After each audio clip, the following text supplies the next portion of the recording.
The ground shook again. Black smoke curled from the cracks in the earth, rising into a sky that had forgotten the color of peace. The alien world was dying slowly, eaten from the inside. But she was still alive. She walked through the ashes barefoot, her silver-white hair stuck to her cheeks with sweat. Her name was Neva, and she hadn't spoken a word in weeks. She didn't remember when she last saw her people. One by one they were taken, by war, by sickness, by silence. Her tribe had fled deeper into the stone canyons, hoping to avoid the firestorms. She stayed behind to search for her sister, but the sister never returned. Now she was alone, walking through heat and ash, her skin covered in glowing marks that once meant strength, now only sorrow. Neva carried a small blade in her belt, but it was useless. What could a blade do against the burning sky?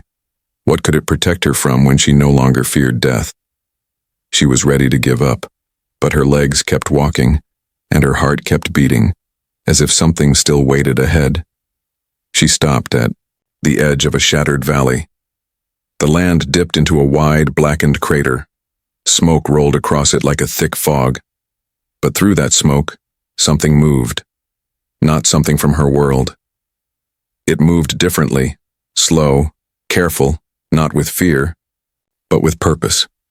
Neva crouched low, pressing her body to the warm rock. Her fingers found the edge of a broken ledge. Her eyes squinted. The figure was tall, broad shoulders, covered in strange armor, 2 legs, 2 arms. But the way it moved, this was not one of her kind. This was the creature they warned her about. The outsider, the human. She had never seen one before, only heard stories. Stories of strange strength, of machines that could tear apart mountains, of skin that burned with the sun's power. Her tribe feared them. But the girl didn't feel fear. She felt something else. She didn't know the word for it. Not yet. The human was dragging something. A supply crate maybe, or a broken drone. He looked tired. Dust covered his face and arms. His weapon hung from his shoulder, unused. He seemed lost. He seemed human. She should have turned back. She should have hidden. But instead, she climbed down. The rock scraped her arms as she slipped down the cliffside. The human heard her. He turned fast, eyes wide, weapon ready. Neva froze. Her glowing skin caught the light. Her white hair fluttered in the wind. The human didn't shoot. For a long time they just looked at each other. Neither spoke. The language barrier hung between them like a wall. But sometimes silence speaks louder. And in that moment, both of them felt the same thing. They were not enemies. They were just 2 survivors. He lowered his weapon. She took 1 step closer, then another. The wind howled behind her like a beast. The sky rumbled again, warning of another storm. But she kept walking. He didn't move. His hand stayed at his side, open. Neva stopped just in front of him, close enough to see the exhaustion in his eyes. She reached out slowly and touched his chest with 2 fingers. His skin was warm. His heart was still beating. And for the first time in many weeks, so was hers. The wind carried heat and ash through the canyon. Above them, the sky was a burning mix of red and gray, but in that moment everything else faded. The human didn't speak. He only watched her, standing so close, glowing faintly like moonlight. Neva stepped back. She didn't want to scare him. She had seen fear before, how it made people dangerous, but he didn't seem afraid. He was just surprised. He looked down at her hand, where her fingers had touched his chest and then back into her eyes. He said something, a short word she didn't understand. She tilted her head. The sound of his voice was soft but strange. It was deeper than hers, almost like the sound of old metal rubbing together. He pointed to himself. Then he said another word slowly this time. Reed. She blinked. Was that his name? He pointed again. Reed. Then he looked at her, waiting. Neva hesitated. She hadn't said her name aloud in a long time. Her voice felt dusty, like it might break if she tried, but she opened her mouth. "Neva," she whispered. The human's face changed. He smiled, not with his lips, but with his eyes. He repeated her name carefully, as if it were something fragile. "Neva." A small spark lit inside her chest. He took off his pack and opened it. Inside were strange tools, wrapped food, and a silver bottle. He offered it to her. Water. She could smell it. Real, clean water. She stared at it like it was magic. Neva reached out slowly. Their hands touched. His skin was rough, but not cold. He let her take the bottle. She drank carefully. The water slid down her throat like life itself. Her knees felt weak. He handed her a small packet next. She didn't know what it was, but he tore it open and showed her how to eat. The taste was strange, salty and sweet at once, but it was food, and it filled her empty stomach. She sat on a flat rock nearby, holding the packet in her lap. Reed sat a short distance away. They didn't speak. They just listened to the fire in the distance and the deep rumble of the dying world. After a while, he pulled out a small black box. It glowed when he touched it. She leaned closer. Symbols she didn't know appeared in the air above it. Some were maps, others were pictures. She saw strange ships, cities of glass and metal, and creatures she'd never seen. Then she saw her world, burned, scarred, marked with red zones. He pointed at one of them. "Danger," he said. She looked away. She already knew. She had lived through it. He pointed to another mark, then made a walking motion with his fingers, then pointed to the sky. Was he saying he could take her away? Neva's heart began to race. She didn't know this human. She didn't know where he came from or why he was here.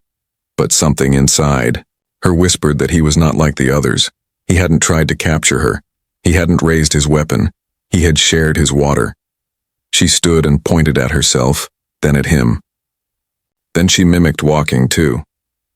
Reed smiled again. They were different species, different worlds, but they were no longer strangers. The war had taken everything from her, but this moment gave her something she didn't know she needed. A reason to keep walking, and someone to walk beside. The next morning came without light. A thick red fog covered the sky, and the air felt heavier than before. The wind had grown silent, as if the world was holding its breath. Neva sat on a stone ledge, wrapping her arms around her knees. She didn't sleep much. Her dreams were full of fire and screams. But when she looked across the campsite, she saw Reed still resting. One arm over his chest, the other near his weapon, even in sleep. His breathing was calm. It comforted her in a way she couldn't explain. She stood quietly and looked around. The land was broken and blackened. Jagged towers of stone reached toward the smoky sky. Small rivers of glowing lava ran between the rocks like veins of a dying creature. Somewhere far away, a beast let out a deep howl. This was her home, but it didn't feel like one anymore. Reed woke up slowly. His eyes opened, and for a moment he looked confused. Then he saw her, and a small nod passed between them. It was like saying, "I'm still here." He reached into his pack and pulled out more food. He tossed her a small bar. She caught it easily and took a bite. It wasn't delicious, but it was enough. After eating, Reed took out the glowing box again. He tapped it and showed her the map once more. A blue dot blinked slowly on the screen. He pointed to it, then to himself. That was his ship. Neva looked at the distance marked between their location and the ship. It was far, through wild zones, unstable land and toxic air. She bit her lip. She pointed at the red parts of the map. "Death," she said softly. Reed's face became serious. He nodded. Then he pointed to his chest and tapped twice. "Safe," he said. He reached into a side pouch and pulled out a small black disc. He placed it on her chest gently. It clicked and glowed for a moment. She looked down. It was warm. He took another and placed it on himself. He pressed a button and suddenly a field shimmered faintly around them. Protective air. The kind her people once used before the supply lines were destroyed. It was rare tech. She looked at him, surprised. He had given her one. He stood up and slung his pack over his shoulder. Then he held out a hand to her. It was her choice. She stared at his hand for a long second. Then she reached out and took it. They moved quickly through the rough terrain. Reed walked with confidence, scanning the area every few minutes with a strange round device. Niva stayed close behind him. She knew the land better, but she also knew when to stay quiet. They passed a burned-out transport ship buried in black sand. Its sides were torn open. Inside, a pile of bones lay still. Niva turned her eyes away. She didn't want to remember the faces of those who once flew it. A sudden growl echoed behind the rocks. Reed froze. Niva's skin lit up faintly, sensing the danger. She crouched, signaling with her fingers, two shapes moving fast from the west. She didn't know his language, but her signals were clear. Reed nodded and raised his weapon. A red targeting light flickered briefly across the rocks. From behind the black spires, two wild beasts burst out, four-legged, with armored hides and glowing mouths. Niva's tribe called them Grask. They hunted by heat and smell. Reed didn't hesitate. He fired once. The first Grask dropped. The second one lunged toward Niva. She rolled aside, pulling her blade from her belt. It was small, but sharp. She slashed at the beast's neck, drawing a thick, dark fluid. Before it could recover, Reed's boot slammed into its ribs, and another shot ended it. Niva panted, gripping her blade. Her hands trembled. Reed placed a hand on her shoulder. She nodded once. They kept moving. They were hunted now, but they were also no longer running alone. They moved faster now. The beasts had left blood behind, and blood always called others. Niva knew the smell would travel through the hot wind and bring more danger. She looked over her shoulder as they climbed a ridge of sharp black stone. Nothing yet, but the silence felt unnatural. Reed scanned the path ahead. The sun was hidden again, but the heat kept rising. His armor was built for extreme weather, but even he was sweating. Niva noticed it. His steps were slower now, more careful.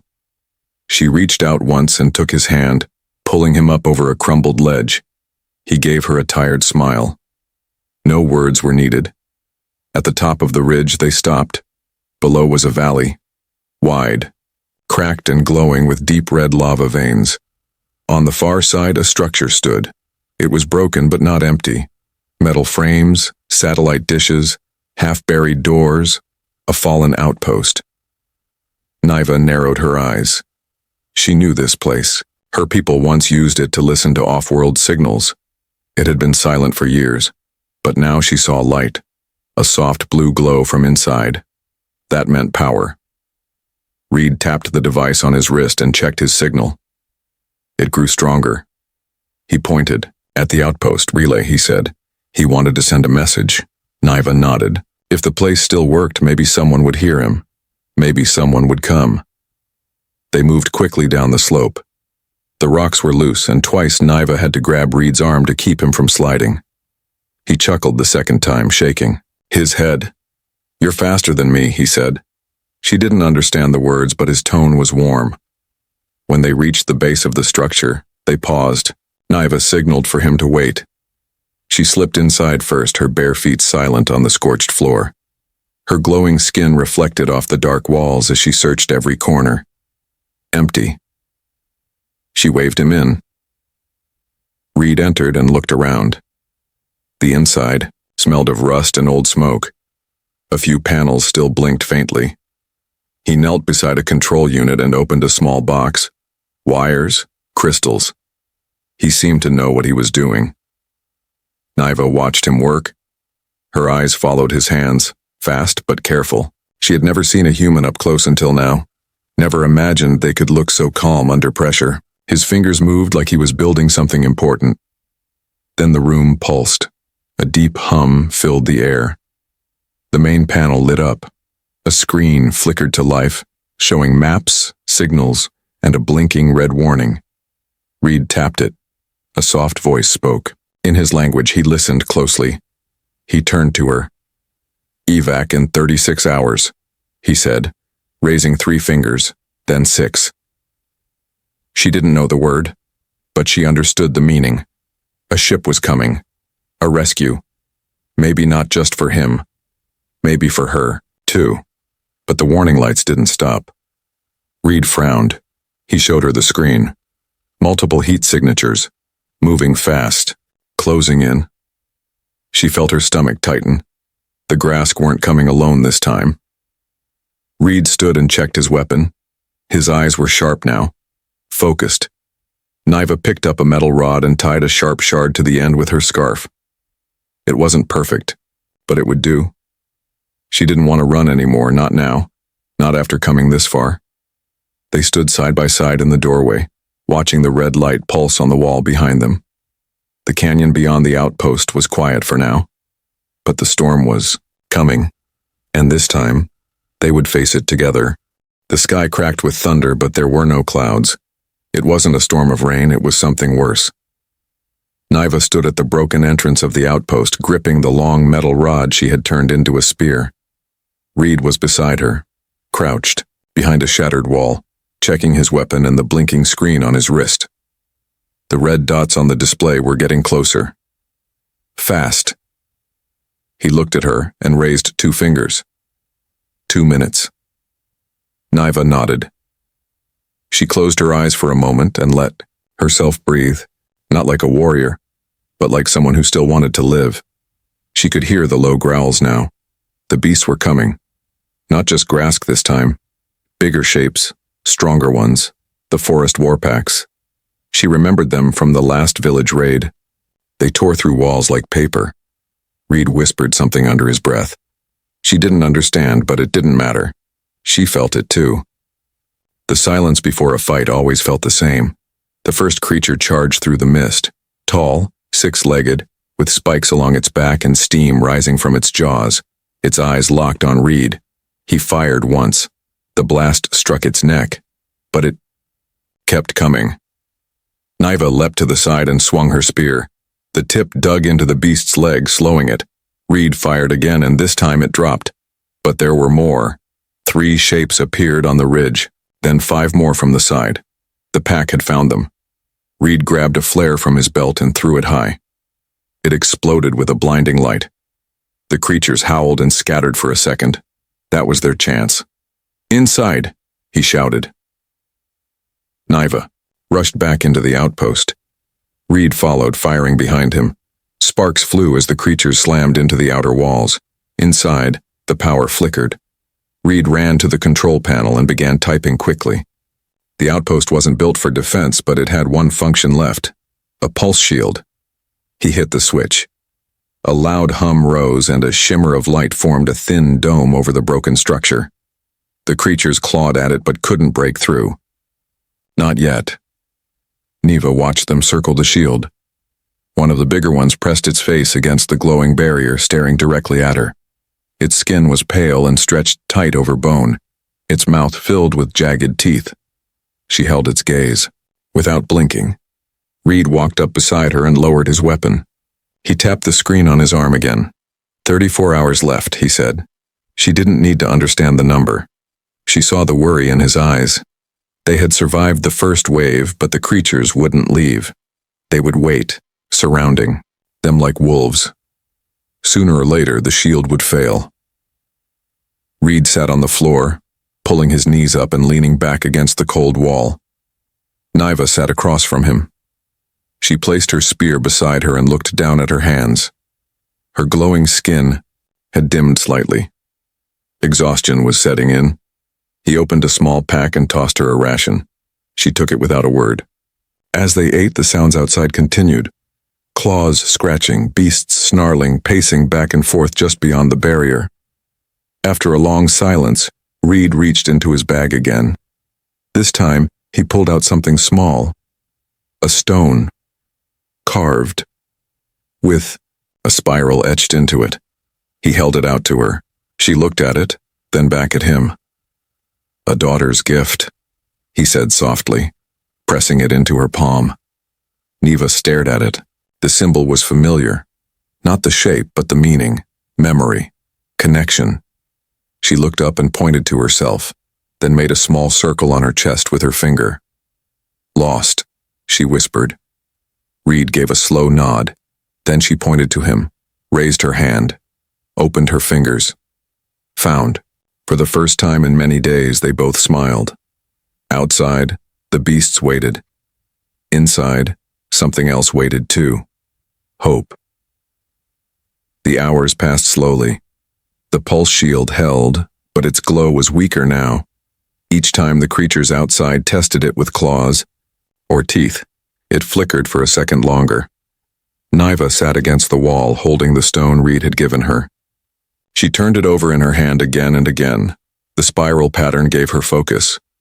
It reminded her that even lost things had meaning. Reed was working on the outpost's broken systems. He had taken apart one of the panels and laid out wires, metal plates, and small power cells. His hands moved fast, but his face was tight with worry. Whatever he was building, it wasn't going well. He glanced at her once, then tapped the screen on his wrist. The number was dropping. 27 hours, he muttered. Neva walked over and knelt beside him. She looked at the pieces. Some of them she recognized. Old alien tech her tribe once traded before the war. She reached out and touched a cracked energy plate. Then she pointed to the far wall. Reed followed her hand. There was a half-buried control station under the rubble. He hadn't seen it yet. He stood quickly and rushed over, clearing the broken panels. Beneath the dust was a backup power unit, old but still glowing faintly. He turned to her, eyes wide. "You just saved us," he said, voice full of relief. She didn't know the words, but she understood the look. Together they worked in silence. He passed her tools. She adjusted the wires. A new pulse moved through. The outpost stronger than before. The shield outside grew brighter. But so did the noise. The creatures were angry now. Their growls were deeper. They slammed against the dome harder, testing it again and again. One of the beasts roared so loud the wall behind Niva trembled. She flinched. Reed stepped in front of her, shielding her with his body. His weapon was raised, eyes locked on the shadows behind the barrier. When the growls faded, he lowered the gun. They both sat again. Neva looked at him closely. There were small cuts on his arm. She took a clean cloth from his pack and gently wiped the blood away. He didn't stop her. Their eyes met. He whispered something again. Softly. "You remind me of her." She didn't understand the sentence, but she felt the sadness in his voice. Then he pulled a photo from his pocket. It was worn and faded, but she saw the image. A girl. Small. Smiling. Human. Neva pointed at the girl, then at him. He nodded. "My daughter," he said. She looked at the photo again, then at him. Then back at the photo. The silence between them felt heavy now. Not with fear, but with the weight of memory. Niva reached into her belt and pulled out something of her own. A pendant. Crystal. Simple. Her sister's. She placed it beside his photo. They sat like that for a long time. Two strangers who had lost their families to the same war, the same planet, the same silence. Outside, the creatures circled, waiting. But inside the outpost, something was changing. Not just the power, not just the shield, but the connection between them. Different languages, different worlds, but the same pain, and the same reason to survive. The glow of the pulse shield was steady now, but thinner at the edges. Reed had reinforced it with the backup power cell, but it wouldn't last forever. Every few minutes, the creatures outside would strike again, testing, waiting, learning. Inside the outpost, Reed packed and repacked his bag. He checked his wrist display again. 21 hours. The rescue ship was on its way, but the message he had sent was short and weak. There was no reply. He didn't know if they got it. Neva stood at the window, watching the creatures move through the mist. She could see at least 10 now. Some large, some small, all circling like shadows. One of them dragged something in its teeth. A broken helmet. It wasn't his. She turned away. Reed walked up beside her and placed a hand on her shoulder. She didn't flinch. Not anymore. His touch was steady. Familiar. "We can't wait here," he said, pointing to the screen. He tapped a line across the map, showing a path through the cliffs toward an old canyon pass. She studied it. It was dangerous. The land was unstable, but it would lead them to higher ground. A better place to signal the rescue ship. She gave a small nod. Together, they packed supplies, water, food, energy cells. He gave her one of his extra gloves and wrapped a band around her arm that glowed softly, just enough to keep the field active around her. It was his backup shield band. Now it was hers. They moved at dawn, though the sky never changed color. The shield dropped the moment they stepped outside. The creatures felt it. Their heads snapped toward the sound. Reed fired once into the air. A loud crack echoed through the canyon. Then they ran. Niva led the way, her feet light on the stone. Reed stayed close, firing behind them as the beasts charged. The ground shook as one of the larger ones slammed into a pillar, knocking it down in their path. They jumped over it, barely clearing the fall. For 2 hours, they moved through smoke and broken stone. Once, they stopped behind a fallen transport to catch their breath. Reed handed her water. She drank and passed it back. Then they heard the scream. Not a beast's scream. A person. Reed and Niva exchanged a glance. Then without a word they moved toward the sound. Behind a collapsed ridge they found him. A young alien boy, maybe 10 or 12, trapped beneath a shattered hover bike. His leg was crushed. Blood soaked the dirt. Niva rushed to his side. Her hands trembled as she pulled at the metal. Reed dropped his weapon and knelt to help. Together they lifted the wreck just enough to slide the boy free. He cried out in pain. Niva pressed her forehead to his and whispered something in her native tongue, soft and calming. Reed looked at her. "Can he move?" She shook her head. Reed stared into the mist. The creatures weren't far. He could feel it. He looked down at the boy, then at Niva. "We have to carry him." She didn't hesitate.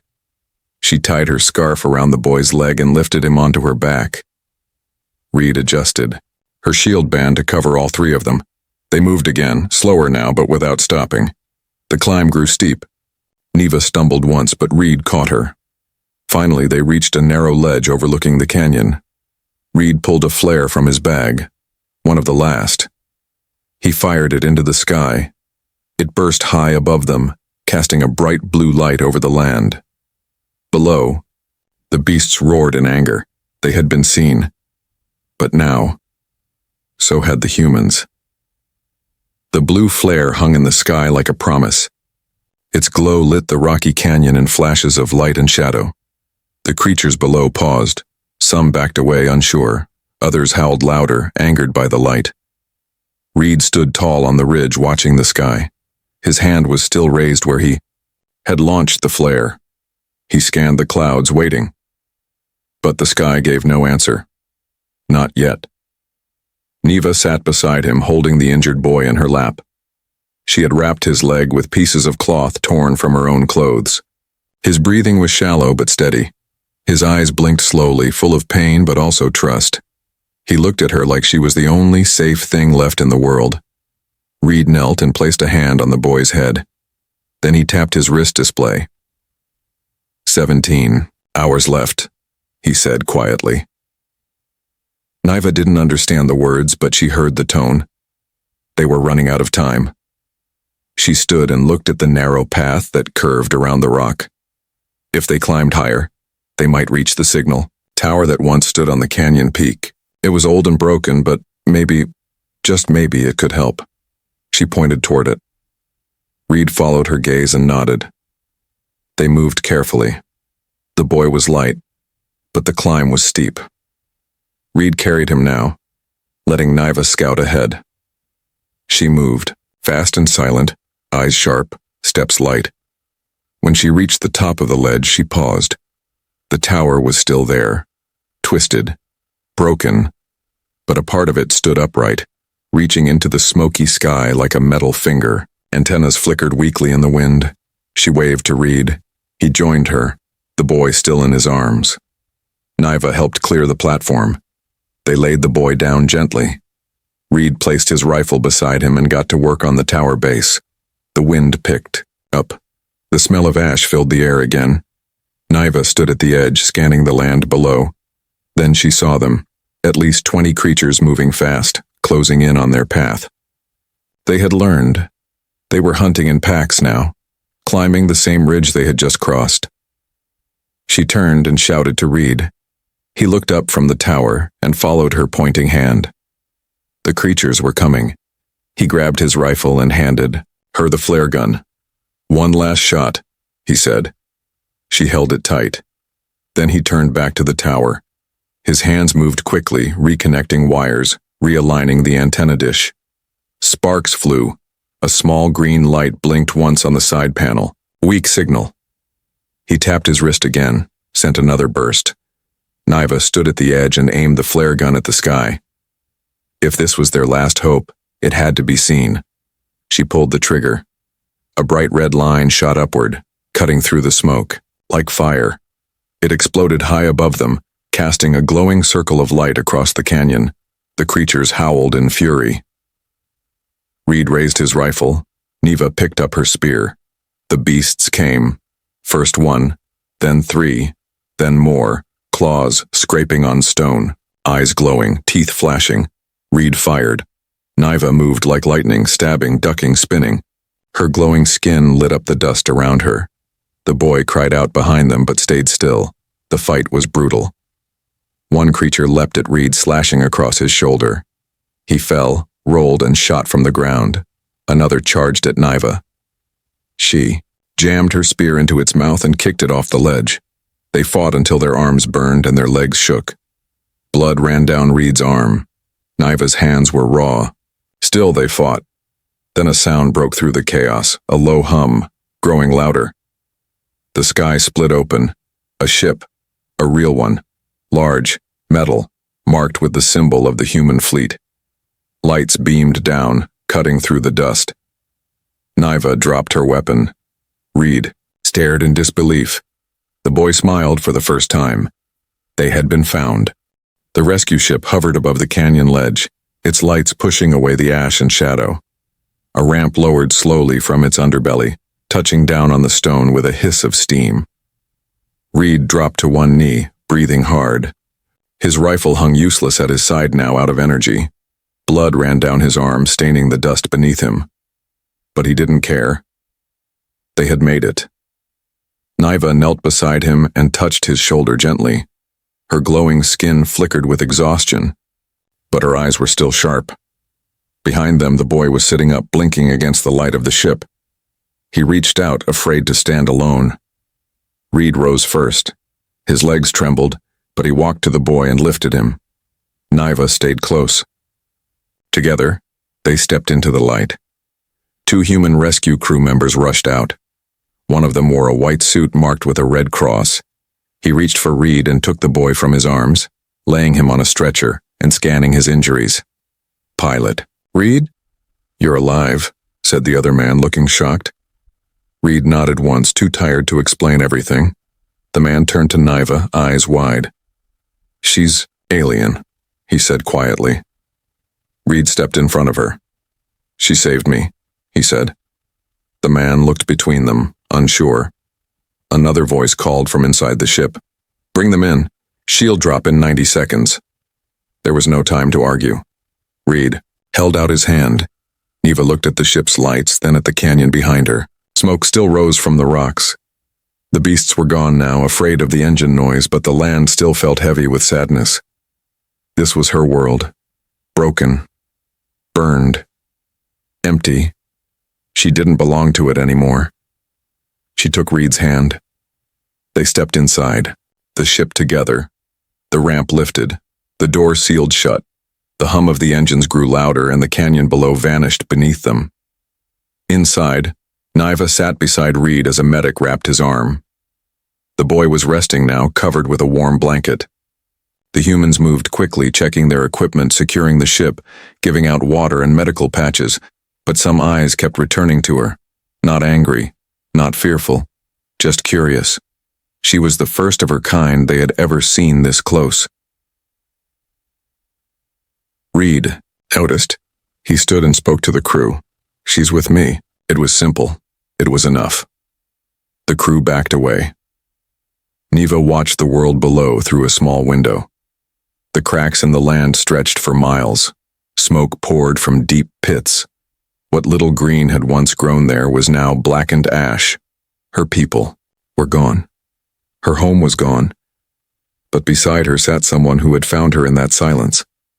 Someone who didn't run from her touch, who gave her water, who carried a child not his own. She touched her pendant. Then she reached into her belt and pulled it free. Without speaking, she placed it around Reed's neck. He looked down at it. Confused, she smiled, tired but soft. He touched the pendant gently. The spiral was smooth against his skin. They didn't speak the same language, but at that moment, no words were needed. The ship rose higher. Far below, the last embers of a ruined world faded. Ahead of them was the unknown. But this time, neither of them was alone. The ship broke through the clouds into clear space. Stars stretched out in every direction like diamonds. Niva stood near the window, staring quietly. She had never seen this view before. Her people had once told stories about the stars, but they had only seen them from the ground. Now she was above them. Behind her, Reed sat with a bandage across, his shoulder and the crystal pendant still around his neck. He watched her, eyes filled with questions he wasn't sure how to ask. The crew gave her space. No one approached. No one touched her. But they stared, whispered, measured her every move. She felt it, not fear, but something close, curiosity, suspicion. She understood. She didn't belong in this world. Not yet. A soft beep sounded from the front of the ship. The pilot spoke over the intercom. Approaching Terran orbital base. Docking in 2 minutes. Niva turned around slowly. She looked at Reed. He stood and walked over to her. "This won't be easy," he said softly. "But I won't leave you." She didn't understand all the words, but she saw the truth in his eyes. She touched the pendant on his chest and nodded. The ship docked with a quiet hiss. The door opened to a long silver hallway filled with soldiers and doctors. Lights flashed. Weapons were ready. Protocol was strict. Reed walked out first. The commander stepped forward. "Lieutenant Reed, status?" He stood tall. "Mission failed. Team lost. Ship down. But we survived." The commander's eyes narrowed as Niva stepped out behind him. "And her?" Reed didn't pause. "She's why I'm standing here. She saved my life and the boys." The commander folded his arms. "She's alien, possibly dangerous. She may carry unknown pathogens or worse." Reed stepped between them. She bled for a child that wasn't hers. She fought to protect someone she didn't know. That's more than most would do. The commander stayed silent for a moment, then nodded. "She'll be tested, watched, observed." Reed looked at Niva. "I'll stay with her." The commander sighed. "That's your choice. But you'll face questions too." Reed smiled faintly.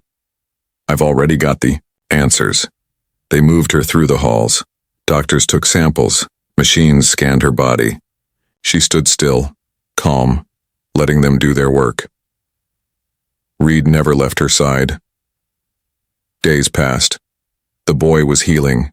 His name was Tev. He stayed near Niva whenever he could. He didn't speak much, but he smiled often. One morning, a message arrived. Reed had been cleared. He could return to duty, but they had one question.